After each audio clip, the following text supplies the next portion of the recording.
Hello everyone! So ayan naman, nakagala naman po tayo ngayong araw na to. Kasi nga, vacation! Undisturbed vacation! Saya-saya! Kami-kami lang yan, mga guro. Anyway, so dahil Father's Day ngayon, syempre nag-plan kami ng kapatid ko. Sabi namin, i-treat namin ng tatay. Kaya naman nag-usap kami kagabi. Sabi ko, sige, may magandang restaurant sa may Kuya Po. Kaya dumiretso kami sa may Sir Matter Restaurant. Kaya eto na nga, nandito na nga kami ngayon sa may Sir Matter Restaurant.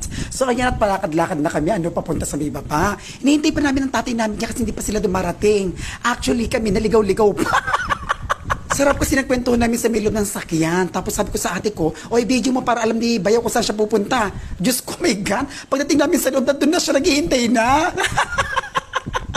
Galit na galit. Kasi nga, parang ang tagal daw namin. Nauna pa siya from Mungkat, ng binutor niya hanggang doon sa may Sarmata na yan. Kaloka naman kasi talaga. Paano ba naman ang sarap ng kwento naman sa may bandang loob ng sasakyan? Kaya ito naman, at least, nakarating din kami dyan sa loob, di ba? Ayan, super, alam mo na, photo off. Ganun. Tapos, syempre, sinusulit-sulit rin namin yung aming paglagi dyan sa loob ng Sarmata na yan. Ayan, at nakadating ng aking tati sa katita, no? So, ang saya-saya lang. At syempre, naka-order na kami ng aming pagkain. At talaga naman, nagpakabusog kami dyan. Pero pagkatapos namin kumain, naku po, may ganun mga pamangkin ko kung saan gusto nilang pumunta. Naglibot-libot, gusto mag-swimming, gusto mag-web, pero close naman. Alam yung ending, naburyot ang mga pamangkin ko, nag-iyak.